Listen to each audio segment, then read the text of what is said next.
Hey, I'm EMarie, and I am here with the talented Duane Parker. Filming here at the VFW in Wetumpka. Thank you to Pam Luton and Frankie Hines for letting us use their location. So, your favorite musician? That is a hard question, but I'll answer that really easy. All of them. But my main influences would be, of course, Hank Williams, but Waylon Jennings is my ultimate. Classic Waylon. Merle Haggard, George Jones. I never got to meet Waylon. Forever a fantasy. Yep, quit playing him on the radio. It's a song of mine. Yeah, I grew up with the Outlaws and David Allen Coe, Johnny Paycheck. I've opened up for Jerry Reed. That is cool. Way cool. Jerry Reed. Yeah, Oh, that Jerry is Reed. good. At the Virginia Fair, I opened up for Jerry Reed. I opened up for George Jones twice at the Convocation Center at JMU in Harrisonburg. David Allen Coe twice outside of there. And That is cool. it was, but I never got to meet Waylon. Maybe one day. In honky tonk heaven. Maybe I don't one want to day. meet him yet. Just not yet. What got you started in music? When I was a little kid, my dad, when he got out of service in Vietnam, you know, my earliest memories was him picking the guitar. He was my hero. And he got me on the stage and I sang Collage at a little place called the Burkton Fair. It's the biggest little fair in the world. In the hollers in the mountains in Virginia. The crowd went wild. I wanted to do this the rest of my life, and I was hooked from there on. First instrument was Acoustic guitar. 9 years old. Daddy told me if I could learn to play the Wildwood Flower, he'd buy me one. And I'd sneak in there and I'd get his guitar out from under the bed. And I learned to play the Wildwood Flower. he had to know you were going to do that. If that was the stipulation, I'm assuming that's also your favorite instrument. Favorite is a steel guitar. I'm not very talented on it. Don Lynch, the legend. If you've ever heard Jamie Johnson, Hank Williams Jr., the Bama Band, the steel guitar player for both of them. Don Lynch was asked by Hank Jr. to play for him. That is cool. And Jamie Johnson got Cowboy Ed, the guy who recommended him playing steel guitar tonight. That's my favorite instrument. It brings chills. Can you play other instruments? Yes, I play a little keyboard, bass guitar, banjo, drums, Have you ever played? dueling banjo. My old lead guitar picker, Rick Pence in Virginia. I got a 1967 Gibson hanging on the wall with Tess Frizzell and Marty Haggard's autograph on it. And he used to play dueling banjos with me. He'd do the guitar and I'd do the banjo. I love that song. And for the record, I have never watched I swear. I've never watched it either, and I almost feel like it's an injustice to the song. South. And by the way, that wasn't even filmed in Alabama. Filmed in Georgia. Yeah, You but- Georgia people. They ruin the song. Always associated with that stupid With old movie. hillbilly. Okay. So, inspiration. Your inspiration for your songs, ideas. I have an older brother who was 2 years older than me. He had friends first. They was too big to play with the kid. I knew how to play a guitar.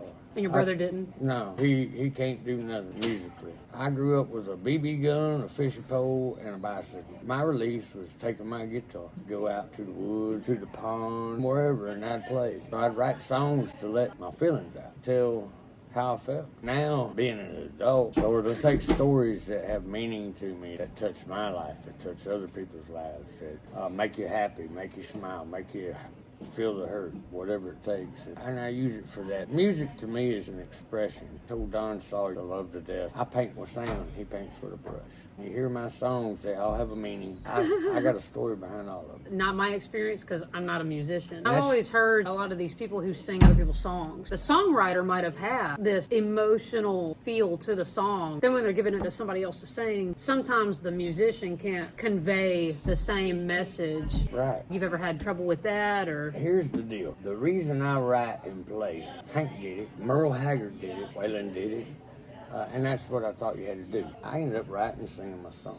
If your song don't mean nothing to me, I'm no good at it. If you can't make the crowd out there feel what you feel. I've seen it too, like musicians singing a song and you can almost know they didn't write it. Right. I'm not throwing anybody under the bus. No, Y'all neither. sing the songs. If you don't live the life, you can write a song about mud and trucks and girls and beer and think you're country, and you ain't country. Of all the awesomeness in your career, what is a highlight? Maybe give me three. I gotta say that Nancy Jones giving me and my kids a kiss on the bus. That's the pinnacle. It is. It was great. Two others that really mean a lot to me. Lum York, Don Helms. Two of the original drifting cowboys from Hank Williams' band. Lum York played spoons with me in Georgiana at the Hank Fest to my song Buck Drinks from a Mercedes Hubcap. Your song? Yes, on stage. That is cool. Don Helms autographed his book, Setting the Woods on Fire, to me personally. So If that's free, that's free. Playing spoons of your song, that's cool. I had my daughter Stormy Brook on my shoulders, third row back, when we got to see Merle Haggard. The first time me and my drummer Gary Summers went to Nashville, I got the Platinum Award, from Ambassador Charlie Ray for his song.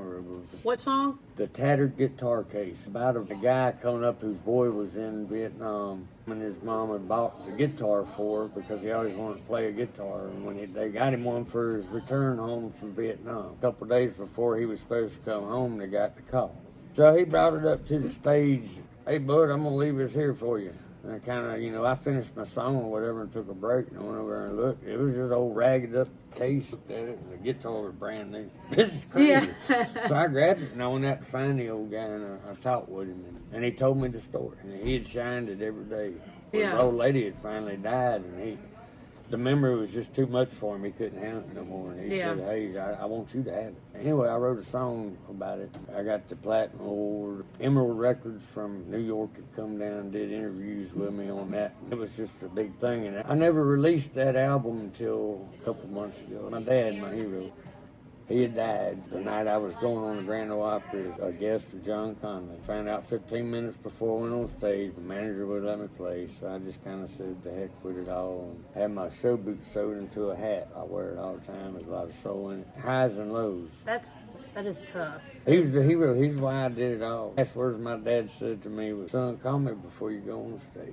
I've been trying to get there ever since. You find out your dad died and then your manager won't let you play. That's the only reason I was there, because of my dad. So I took a time off. I had to get over a hump. I had to deal with some demons. Yeah. My new CD, When a Honky Tonk Heart Needs to Heal, that's what it's all about. And I'm back, baby. Trying to spend most of my time here lately getting out to know my people here at home. Your bandmates, some of the ones that you work with, they're not from around here, though. The fiddle player's not. She is up from Birmingham area. Russ, he lives right down the road. Don Lynch, he's been here all his life. There's a lot of talented people that come out of this part of Alabama. Who's your favorite musician to work with? My favorite musician to work with, Rick Pence in Virginia, was probably the easiest we could get on stage. Play like we was full of ESP. Chemistry. And I'm going to do a shout out to Ray Goss. Ray Goss, Charles Langer, Pat Rance, and Tommy Beavers. Get up on stage for them anytime, and that's one of the best bands. Ray is from Tallahassee. Tommy lives here. Charles is from Montgomery. And Pat's from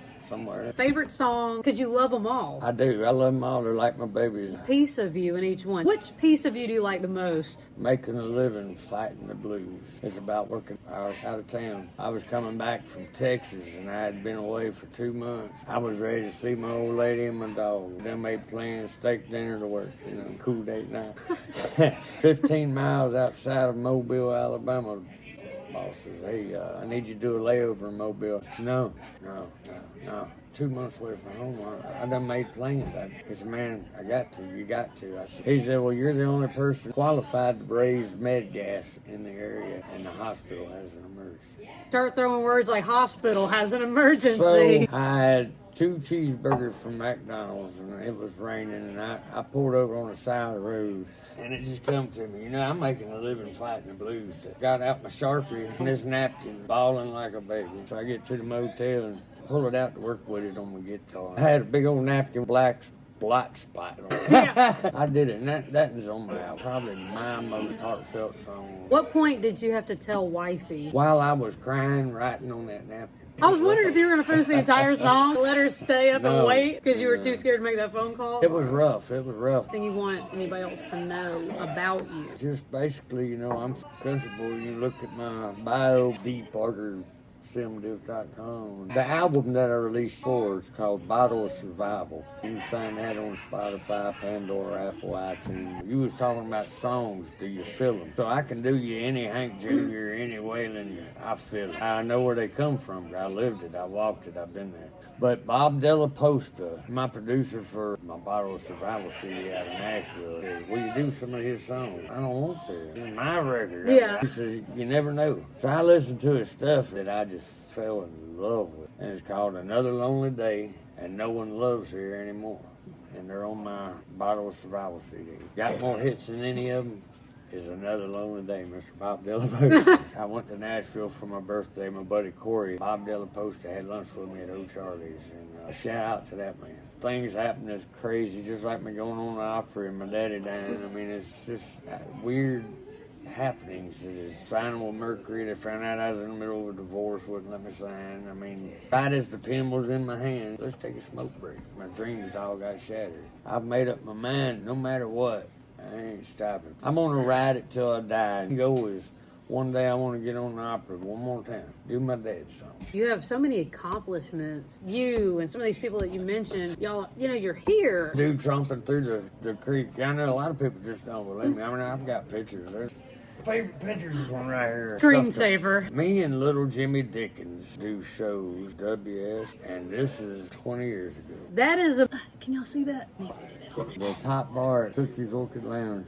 I have got to rub shoulders and hang out with some of the coolest people. Very blessed. To have such a life experience. Very humbled by it all. But I'm just the boy next door. You give me $100 million and a million smiles and a million good times, and I want to pass it out to every man, woman, and child because I want them to be happy too. You saying that, one thing that I find unbecoming is artists, musicians, people who are not humble, and they don't realize that in your mother's womb, you didn't get to choose what you're going to look like. You didn't get to choose how smart you were going to be, what talents you were going to have, how you were going to grow up. You had no choice in anything. And the fact that you're born and you're here where you are right now, you were given a talent to do something with. It was never yours to have. Try to show it off. You know, they got the Barney Fife syndrome as far as I'm concerned. My main goal was to make enough money to leave for my grandkids, and I'm hoping that your music can spread. I'm hoping people become aware of you. You have a lot of gigs start popping up on the calendars. Goodell is a special town because it's our art town, and we've got some cool people in Wetumpka. Matter of fact, you're an artist, aren't you?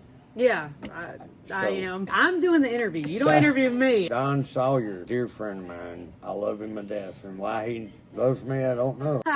Just happened to meet. And Wetumpka is a special place. He's right. I mean, it's an artist town. A lot of movies have been filmed here. There's a lot of artists from here. I thank you for taking your time to meet with me, and I'm hoping that together we can kind of just help this place boom. It's Alabama's hidden gem. I appreciate you guys for sticking around. Yep. Shout out to all of our soldiers, men and women. Love you.